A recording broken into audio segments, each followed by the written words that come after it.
Hello बच्चों, तो कैसे हो आप सब बच्चों। आज की क्लास में हम करेंगे हमारे बिजनेस स्टडीज क्लास 11th का चैप्टर नंबर 8, जिसके 2 पार्ट में रिकॉर्ड करके ऑलरेडी यूट्यूब पर डाल चुका हूं। तो आज की क्लास में हम करेंगे इसका part number 3। So let's begin.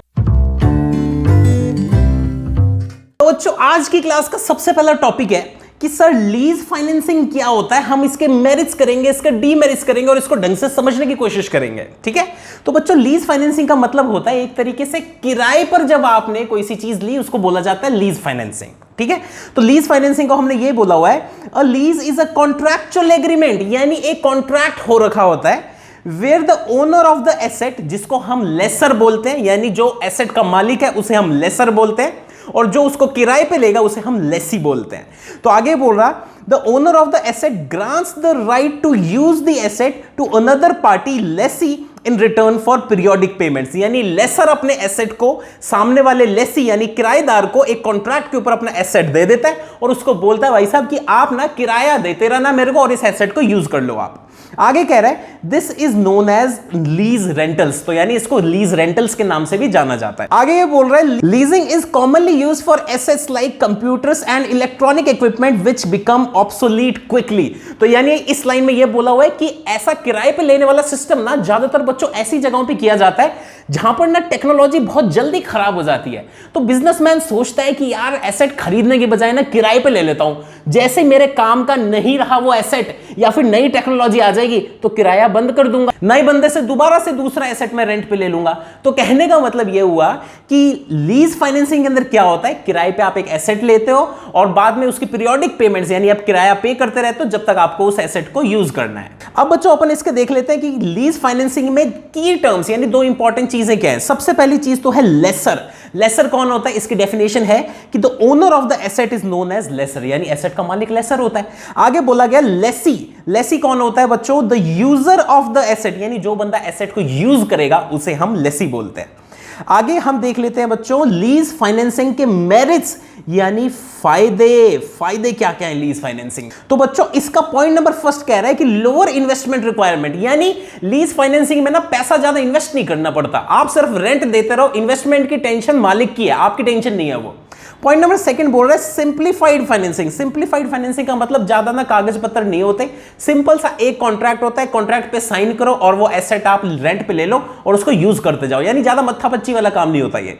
Point number third बोल रहे हैं टैक्स के अंदर बेनिफिट मिलता है। टैक्स के अंदर बेनिफिट क्यों मिलता है बच्चों, क्योंकि आप सोच के देखो, अगर मैं रेंट दे रहा हूं किसी पार्टी को, ठीक है, तो मैं टैक्स वाले बंदे को बोलूंगा भाई साहब मेरा खर्चा हो रहा है, तो मैं ना क्या करूंगा, फॉर एग्जाम्पल मान लो मैंने ना बच्चों 100 रुपीज की सेल करी, ठीक है, सेल में से मैंने अपने जब खर्चे माइनस करने लगा प्रॉफिट निकालने के लिए, तो मैं इन खर्चों के अंदर जो मैंने रेंट पे किया एसेट के लिए वो भी तो मैं माइनस करूंगा। तो आप मेरे को एक चीज मान लो कि मान लो मैंने 80 रुपीज खर्च कर दिए थे, प्लस रेंट मैंने लीज का दिया 10 रुपए, तो मैं अब की बार बच्चों कितना माइनस करूंगा, मैं 90 रुपीज माइनस करूंगा, वरना कितने रुपीज माइनस होते, सिर्फ 80 रुपीज माइनस होते। 10 रुपीज एक्स्ट्रा किस चीज का मैंने माइनस किया, लीज दिया ना मैंने, रेंट पे किया, तो मैं माइनस करूंगा। तो बच्चों इसके कारण मेरा प्रॉफिट कितना निकल के आया, सिर्फ 10 रुपए निकल के आया, और मैं सिर्फ इस कम अमाउंट पे यानी 10 रुपए के अमाउंट पे टैक्स दे दूंगा, क्या दिक्कत हो रही है। ठीक है। अगला पॉइंट कह रहा है बच्चों no dilution of ownership. No dilution of ownership का मतलब यह है जब मैं लीज पे एसेट लेने जाऊंगा और मैंने मान लो वो लीज पे एसेट लेने की बजाय सोचा कि इक्विटी शेयर से पैसा उठाऊंगा और पैसा उठा के एसेट को खरीदूंगा, तो आप मेरे को एक चीज बताओ, जब इक्विटी शेयर से पैसा उठाओगे तो उनको ओनरशिप भी तो देनी पड़ेगी, तो जब मैं ओनरशिप दूंगा तो ऐसा कोई झंझट लीज फाइनेंसिंग में नहीं है। लीज फाइनेंसिंग वाला बंदा बोलता है मेरे को सिर्फ रेंट दे देना, मेरे को आपकी कंपनी में 1% ओनरशिप नहीं चाहिए, तो यानी आपकी ओनरशिप आपके पास है, आपका फायदा है इस चीज में।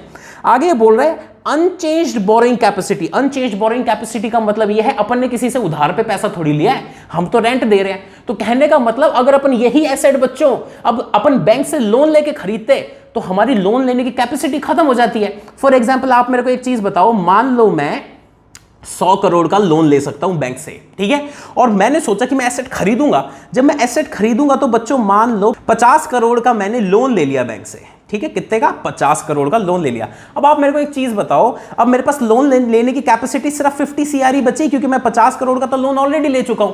पर लीज फाइनेंसिंग में ऐसा नहीं है। लीज फाइनेंसिंग में आपको बैंक से कोई भी लोन लेने की जरूरत नहीं है, आप तो किराया दे दो, बस इतनी बात है। ठीक है, अगला ये बच्चों बोल रहा है ऑब्सोलीसेंस रिस्क ऑन लेसर, यानी अगर एसेट की टेक्नोलॉजी खराब हो जाती है या फिर एसेट में दिक्कत आ जाती है तो वो मालिक की दिक्कत है, मेरी कोई टेंशन नहीं है, मैं तो रेंट दे रहा हूं, मेरे को तो बढ़िया एसेट चाहिए। तो कहने का मतलब अगर मान लो मैंने कंप्यूटर लिया, सुपर कंप्यूटर लिया रेंट पे, तो अगर सुपर कंप्यूटर से नई टेक्नोलॉजी आ गई तो मैं रेंट वाले मालिक को बोलूंगा भाई साहब आपका कंप्यूटर नीचे है, मेरे को आपसे बढ़िया कंप्यूटर कहीं और से मिल रहा है। तो यानी इसका पूरा रिस्क किसका है? मेरा तो है ही नहीं, वो तो एसेट के मालिक का रिस्क हो गया पूरा का पूरा।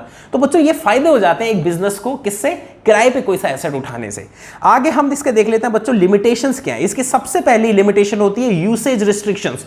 यूसेज रिस्ट्रिक्शन का मतलब यह है कि मालिक जो है ना कोई ना मेरे को प्रॉब्लम देगा। फॉर एग्जांपल कि भाई साहब आप कोई मशीन तो ले जाओ तो पर मशीन पे पेंट मत करना। ये हो सकता है मेरे को बोल दे कि आप ऐसा करो, ये कंप्यूटर ले जाओ पर कंप्यूटर पे अपनी कंपनी का लोगो मत लगाना। तो यानी जिस तरीके से मैं उस एसेट को यूज करूंगा ना उस पर कोई ना कोई वो बीच में टांग अड़ाएगा।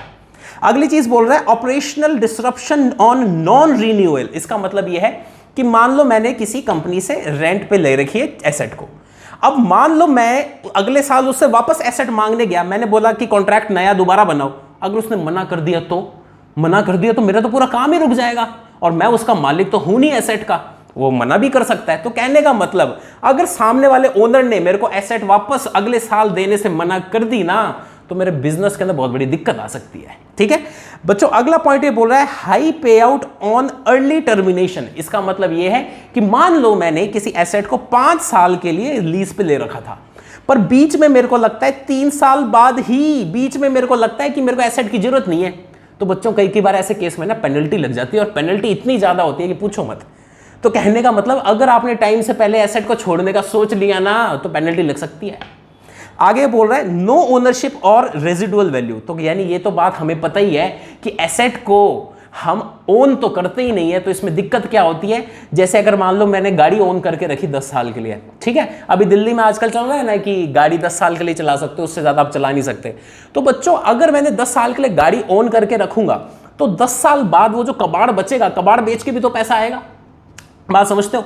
पर बच्चों इसके अंदर तो मेरे पास वो एसेट है ही नहीं, तो कबाड़ का पैसा मेरे को मिलेगा ही नहीं। तो कहने का मतलब कबाड़ का पैसा जो एक्चुअल में मिलता वो तो मालिक को ही मिलेगा। तो कहने का मतलब मैं तो फकीर सा रह गया, मैंने तो सिर्फ रेंट पे किया, और रेंट पे करने के बाद लास्ट में जो एसेट की वैल्यू बचती है, जो कबाड़ में मिलती है हमें, वो कबाड़ वाली वैल्यू भी नहीं मिलेगी, वो तो मालिक को मिलेगी, मेरे को तो कुछ नहीं मिलेगा। तो ये बच्चों हमारे पास ना कुछ प्रॉब्लम्स हैं लीज फाइनेंसिंग की, ठीक है, पर अगर आप इन प्रॉब्लम्स को ढंग से सिस्टमैटिक तरीके से मैनेज कर लेते हो ना तो लीज फाइनेंसिंग बहुत बढ़िया चीज है। आपने देखा होगा फॉरेन में जो स्टूडेंट्स जाते हैं ना वो लीज पे ही गाड़ियां लेते हैं, क्योंकि गाड़ी की देखो एक लाइफ होती है कि गाड़ी ना 4-5 साल बढ़िया चलती है, दिक्कत नहीं करती, पर उसके बाद में दिक्कत करना शुरू करती है। तो जो फॉरेन में आजकल स्टूडेंट्स जा रहे हैं दे आर वेरी स्मार्ट, वो क्या करते हैं 3-4 साल के लिए नई गाड़ी रेंट पे ले लेंगे, उसके बाद में वो गाड़ी वापस कंपनी को दे देंगे कि भाई साहब आप संभालो अपना जुगाड़। तो कहने का मतलब उनको मगजमारी नहीं है, अगले साल वापस से 3-4 साल के लिए नई गाड़ी नया मॉडल लेंगे एकदम लेटेस्ट, उसको यूज करेंगे, वापस कर देंगे फिर ओनर को। तो आजकल फॉरेन में बहुत ज्यादा ट्रेंड चल रहा है, गाड़ियों के अंदर आ रखा है, अपने भी यहाँ पे बीच में आया था पर इतना सक्सेसफुल नहीं हुआ। ठीक है, अब बच्चों हम देख लेते हैं पब्लिक डिपॉजिट्स का क्या मतलब है और पब्लिक डिपॉजिट्स होता क्या है। बड़ी सिंपल सी बात है, जब कोई कंपनी पब्लिक यानी आम जनता के पास जाती है पैसा उठाने के लिए कि भाई साहब हमें पैसा दे दो, हम अपना बिजनेस करना चाहते हैं, बदले में हम आपको इंटरेस्ट दे देंगे, तो इस पूरे प्रोसेस को क्या बोला जाता है? इस पूरे प्रोसेस को पब्लिक डिपॉजिट बोला जाता है। ठीक है, तो अब अपन पब्लिक डिपॉजिट को पढ़ लेते हैं। Public deposits are funds raised directly from public by an organisations, यानी अगर कोई सी कंपनी या ऑर्गेनाइजेशन डायरेक्टली पब्लिक से पैसा उठाती है तो इसको पब्लिक डिपॉजिट बोला जाता है। Individuals deposit money in the company by filling out the prescribed form and receive a deposit receipt in return। तो यानी एक पूरा प्रोसेस होता है जिसके अंदर एक फॉर्म मिल जाता है, उस फॉर्म को भर देता है पब्लिक में से कोई भी बंदा, और वो फॉर्म कंपनी को दे दिया जाता है। कंपनी बदले में लिख के दे देते कि हाँ मुझे आपसे 1 लाख रुपए मिला और मैं आपको 15% से ब्याज वापस करूंगा। तो इस पूरे प्रोसेस का ये कॉन्ट्रैक्ट के बारे में बता रखा है कि कॉन्ट्रैक्ट कैसे होता है। आगे बोला हुआ है these deposits typically serve medium and short term financial needs, यानी शॉर्ट टर्म और मीडियम टर्म के लिए तो आपको पैसा अच्छा खासा मिल जाता है, यहां पे लॉन्ग टर्म के लिए पैसा नहीं मिलता। क्यों नहीं मिलता? क्योंकि पब्लिक आपको 20 साल के लिए पैसा थोड़ी दे देगी। पब्लिक कितना दे सकती है आपको पैसा? 3 महीने के लिए, 6 महीने के लिए, साल के लिए, 5 साल के लिए, बस 10-20 साल के लिए कोई पैसा नहीं देता। तो कहने का मतलब ये आपकी सिर्फ इसलिए मीडियम टर्म और शॉर्ट टर्म की नीड्स पूरी करता है, लॉन्ग टर्म की यहां से पूरी नहीं होती। ठीक है। आगे बोला हुआ है interest rates offered are generally higher than those of bank deposits attracting the investors. इसका मतलब यह है कि बैंक में मान लो 10% पे ब्याज मिल रहा है, ठीक है, तो वहीं पर जो कंपनी देती है ना ब्याज, कंपनी देती है 15% ब्याज, ले अभी मार्केट तोड़ दी। कहने का मतलब कंपनी कहती है 15% ब्याज, तो क्या आम जनता जो पब्लिक है वो अट्रैक्ट होती है, तो पब्लिक कहती है कि मैं बैंक में पैसा नहीं रखूंगी, मैं कंपनी को ब्याज पे पैसा चढ़ा दूंगी। ठीक है जी। अब बच्चों अपन इसके कुछ फायदे और नुकसान कर लेते हैं, पब्लिक डिपॉजिट्स के मेरिट्स पढ़ लेते हैं। सबसे पहला मेरिट है सिंपल प्रोसीजर, यानी बहुत ही सिंपल है पैसा उठाना। अब आप मेरे को एक चीज बताओ, अगर मैं बैंक से या शेयर मार्केट से पैसा उठाने जाऊं, मैं कंपनी हूं, ठीक है, तो बहुत सारी फॉर्मेलिटीज है, बहुत सारा पेपर वर्क है, बहुत पैसा लगता है, पर इसके अंदर ऐसा नहीं है।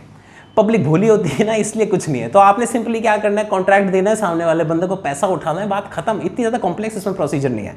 आगे बोल रहा है लोअर कॉस्ट। लोअर कॉस्ट का मतलब यह है कि अगर कंपनी यही पैसा कहीं और से उठाती तो कई की बार महंगा पड़ जाता है। फॉर एग्जाम्पल, हो सकता है कंपनी को ना अगर मार्केट से पैसा उठाने जाए या बैंक से पैसा उठाने जाए, हो सकता है 18% पे मिल रहा हो, ठीक है, और ऐसे केस में कंपनी कह रही है मैं आपको सिर्फ 15% पे ही पब्लिक से उठा लूंगी, मेरे को बैंक की जरूरत नहीं है। पर बच्चों एक चीज ना आप ध्यान देना कि इतना बड़ा रिस्क पब्लिक सिर्फ उसी कंपनी पे लेती है जिस कंपनी पे भरोसा होता है। आप और मुझ जैसे लोग अगर पैसा उठाने जाए ना, कोई पैसा नहीं देगा। तो जनरली ऐसी कंपनियां जिनकी गुडविल बहुत बड़ी है, मार्केट में नाम बहुत बढ़िया, वो बड़ी आसानी से कर पाती हैं ये, पर आप और मुझे जैसे लोगों को इतना आसान नहीं है पैसा उठाना पब्लिक से। आगे बोल रहे हैं no asset charge. No asset charge का मतलब वो है कि कंपनी को कुछ भी गिरवी नहीं रखना पड़ता पैसा उठाने के लिए। अगर बैंक से पैसा उठाने लेके जाऊं तो अगर मेरे को 100 करोड़ का लोन चाहिए तो मेरे को कुछ ना कुछ 150 करोड़ तक का गिरवी रखना पड़ेगा, समझे। पर पब्लिक से पैसा उठाने जा रहे हो, पब्लिक डिपॉजिट में गिरवी रखने की कोई जरूरत नहीं है, बस ब्याज हम थोड़ा ज्यादा दे देते हैं बैंक के मुकाबले। आगे बोल रहे हैं no dilution of control. No dilution of control का मतलब मेरे को मालिकाना हक है, यानी शेयर्स तो आपको देने ही नहीं पड़े ना, आपको तो मैं सिर्फ ब्याज दे रहा हूं, ठीक है, तो बात ही खत्म है। शेयर्स दिए नहीं मैंने, तो जो ओनरशिप है कंपनी की, ओनरशिप कंपनी की मेरे पास ही रह गई। सेम ओनरशिप मेरे पास रह गई थी पिछला वाले जो भी अपने टॉपिक है लीज लीज रेंटल्स पे। तो लीज रेंटल्स के अंदर भी आपको ओनरशिप नहीं दी, मैंने आपको रेंट दिया था बस।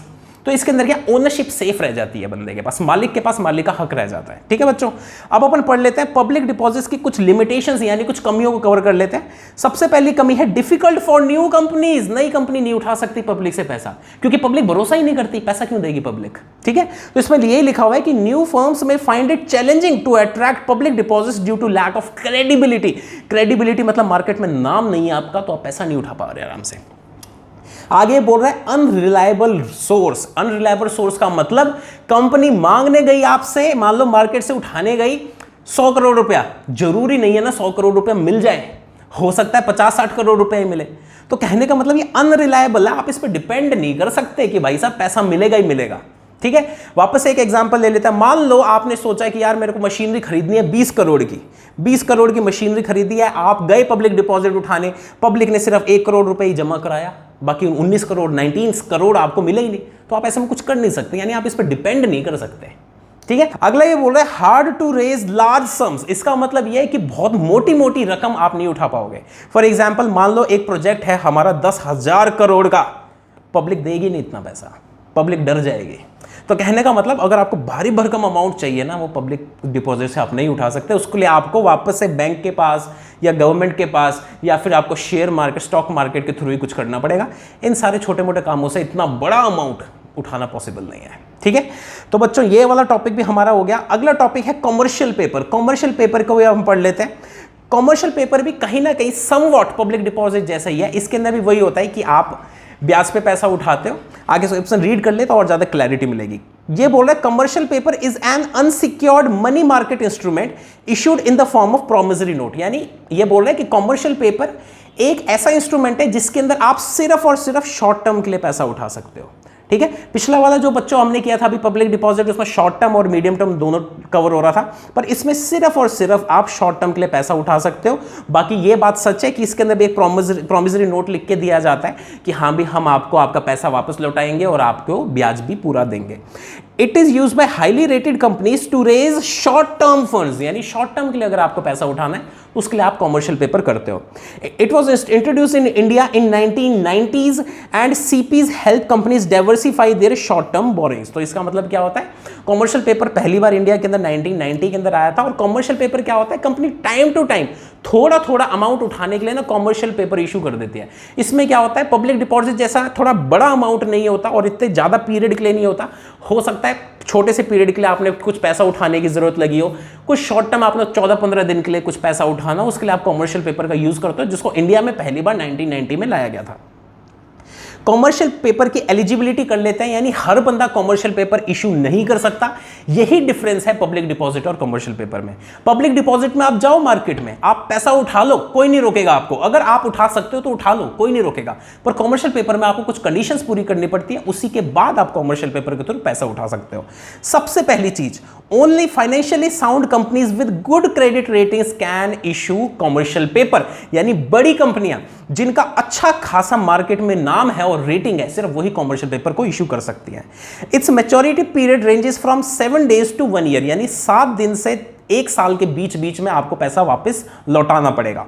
It is issued in denominations of 5 lakhs और मल्टीपल्स देयर ऑफ, यानी आपको 5 लाख के मल्टीपल में पैसा उठाना पड़ेगा। फॉर एग्जांपल 5 लाख रेज कर लो, या 10 लाख या 15 लाख, यानी ऐसा आपको पैसा उठाना पड़ेगा। आप ऐसा नहीं सोच सकते कि 1.5 लाख रुपए उठाऊंगा, 1,50,000 ना, 3 लाख रुपीज ना, या तो 5 लाख, 10 लाख, 15, 20, 25, 30, यानी 5 का टेबल के अंदर ही आप पैसा उठा सकते हो, वरना पैसा मत उठाओ आप।